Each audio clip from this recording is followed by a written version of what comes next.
مسئلہ یہ ہے کہ آج کل ہم ہیں فیس بک والے شیعہ، ہمارا آج کل جو ایشو ہوتا ہے ہم فیس بک پہ بڑھ چڑھ کر بولتے ہیں. تو میں فیس بک کے شیعوں کو کہتا ہوں یہ کوفی شیعہ ہے. کوفیوں نے گھر میں بیٹھ کر خط لکھا، حسین ابن علی ہماری مدد کو آ جائیے. آج شیعوں میں قتل ہوتا ہے، کوئی شیعہ جیل میں چلا جاتا ہے، بستر پر لیٹ کر شیعہ کمنٹ لکھتا ہے کہ فلاں کے ساتھ بڑا ظلم ہے، اس کو نکالا جائے. لیکن جب اس کے بچانے کے لیے روڈ پہ آنا چاہیے، کوئی شیعہ گھر سے نکل کر باہر نہیں جاتا، پروٹیسٹ نہیں کرتا. ایرانی قوم کیوں آگے ہے؟ کیونکہ وہ پروٹیسٹ کرتی ہے، اور ان کا نعرہ مشہور ہے کہ ما اہل کوفے نیستین کہ علی تنہا بماند. ہم کوفی نہیں کہ علی تک و تنہا رہ جائے. جس قوم کا یہ اصول بن جائے کہ ہم علی کو تک و تنہا رہنے نہیں دیں گے. آج ہمارے لیڈر جیل میں چلے جائیں ہمیں کوئی پرواہ نہیں، ہمارے شیعہ جیل میں چلے جائیں ہمیں کوئی پرواہ نہیں. ہمیں تو نماز جمعہ پڑھنی ہے، ہمیں تو مجلس اٹینڈ کرنی ہے، ہمیں تو 1 گھنٹے کی مجلس سن کے گھر جانا ہے. اور بہت بڑے سیریس ہو جائیں تو ہم فیس بک پہ کامنٹ کرتے ہیں، کسی پیج کو لائک کر دیتے ہیں، اس کو شیئر کر دیتے ہیں. ہمارے دل میں بڑا درد ہے. یہ مثالیں جو تاریخ میں ملی ہیں، ان مثالوں کی مظاہر ہر زمانے میں دکھائی جائیں گی.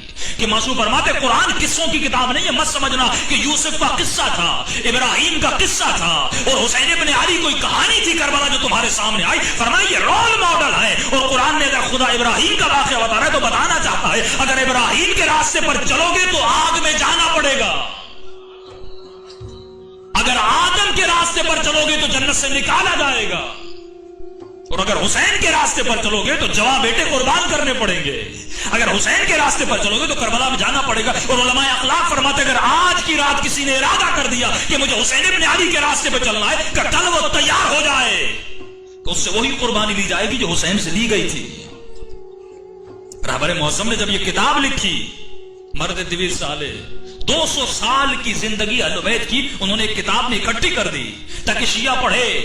جب علی ابن ابی طالب والے حالات ہوں تو ہمیں وہ کرنا ہے جو علی نے کیا. جب حسین ابن علی والے حالات ہوں شیعوں پر تو ہمیں وہ کرنا ہے جو حسین ابن علی نے کیا. جس ملک کا قانون پدر مدر آزاد قانون ہو، جس کو کوئی روکنے والا نہ ہو، کہ غریب کے لیے الگ ہو، امیر کے لیے الگ ہو، وہاں پہ اپنے حقوق لینے کے لیے نکلنا پڑتا ہے. صرف گریہ نہیں کرنا پڑتا کہ سیدہ گھر سے نکلی اور دربار تک گئی، آتے آتے بال سفید ہو گئے. بی بی آپ کے لیے نکلی کہ جب تمہارا حق کوئی چھینے تو حق کے لینے کے لیے گھر سے نکلا کرو. اگر بیٹھو گے تو تمہاری نسلیں تباہ ہو جائیں گی. اور آپ اسلام آباد میں بیٹھے ہیں، یہاں ڈنڈے کا قانون چلتا ہے. وہ باہر بھی نکلے، روڈ بھی توڑے، گاڑیاں بھی توڑی، لوگوں کا نقصان ہوا، ان کو کچھ ہوا؟ کچھ نہیں ہوا. انہی کے مطالبات مانے جاتے ہیں. بعض حکومتوں کی ایک فطرت بن جاتی ہے اور دنیا میں وہی شیعہ کامیاب رہے اور وہی قومیں کامیاب رہی. صرف لفظ شیعہ نہیں ہے جنہوں نے پروٹیسٹ کیا. یورپ آپ چلے جائیں، وہاں پہ لوگ پروٹیسٹ کرتے ہیں اور یہ ان کا آزادانہ انسانی اور بشری تقاضا ہے اور ان کا حق ہے اور ان کو حق ملتا ہے. لیکن ہمارے لوگوں کو جیل میں ڈال دیا جاتا ہے. ہم جسٹ اپنی مجالس میں نماز جمعے کے اعلان کرتے ہیں کہ ہمارا تقاضا ہے حکومت سے اور ان اداروں سے، برخلاف قانون کے خلاف، ملک کے لا کے خلاف ہے کہ آپ کسی کو ایسے اٹھا کے چلے جائیں. اگر مجرم ہے تو آپ قانون کے سامنے پیش کریں، کٹہرے میں لائیں. اگر موت کی سزا بھی آتی ہے تو ہر کوئی ماننے کے لیے تیار ہو. لیکن سوال یہ ہے کہ قانون تو ہو. اور یہ کیوں ہوتا ہے؟ جب جسم مردہ ہو جائے. آج ہمارا جسم مردہ ہو چکا. مردہ جسم میں سوئی بھی لگائیں گے نا، اس میں درد نہیں ہوگا. ہاتھ بھی کاٹ دیں اس کو پرواہ نہیں ہوگی کیونکہ جسم مردہ ہو چکا ہے. آج ہمارے اندر احساس ختم ہو گیا. اور وہ معاشرے جو بار بار قتل کو دیکھ دیکھ کر عادی ہو جاتے ہیں، ان معاشروں کی یہ حالت ہو جاتی ہے. اور کربلا کیوں بنی؟ کیونکہ ان لوگوں نے علی کا ساتھ چھوڑا، پھر حسن کا ساتھ چھوڑا، پھر حسین کا ساتھ چھوڑا. اب کسی امام نے جہاد کرنا چھوڑ دیا، جہاد اکبر، صرف درس و تدریس کیا، اور اس پر بھی شیعوں نے رہنے نہیں دیا. ہر امام کو شہید کیا گیا. سب سے بڑا سسٹم جسے آرگنائزیشن آف لا کہتے ہیں وہ 7ویں امام کے زمانے میں پڑی. سب سے زیادہ وکیل میرے 7ویں امام کے تھے، جہاں پہ خمس اکٹھا کیا جاتا تھا. یعنی ایسے شیعہ تھے جو خمس تو دیتے تھے لیکن امام کو جیل سے نکلوانے کے لیے تیار نہیں تھے. 14 سال میرے مولا زندان میں رہے، کوئی پروٹیسٹ نہیں کیا کہ باہر نکلے، کیونکہ اپنی جان و مال کی پرواہ تھی. گھر میں بیٹھ کر خمس دینے کے لیے تیار تھے لیکن باہر نکلنے کے لیے تیار نہیں تھے. اس امام کو بھی زندان میں زہر دیا گیا. جب 11ویں امام کو زہر ملا، اب خدا نے کہا بہت ہو گیا، اب 12ویں کو میں غیبت میں بھیج دوں گا. جب تک یہ قوم تیار نہیں ہو جاتی میں اس کا ظہور نہیں کروں گا. اور زیادہ نہیں کا 313 400 ملین شیعہ ہیں لگ بھگ، لیکن 313 ایسے نہیں کہ جب مولا کہیں حل من ناصر ینصرنا، ہے کوئی میرے آواز پہ آواز دینے والا، یہ لبیک کہے. آج لبیک کیسے کہنا ہے؟ اس وجود سے کہنا ہے.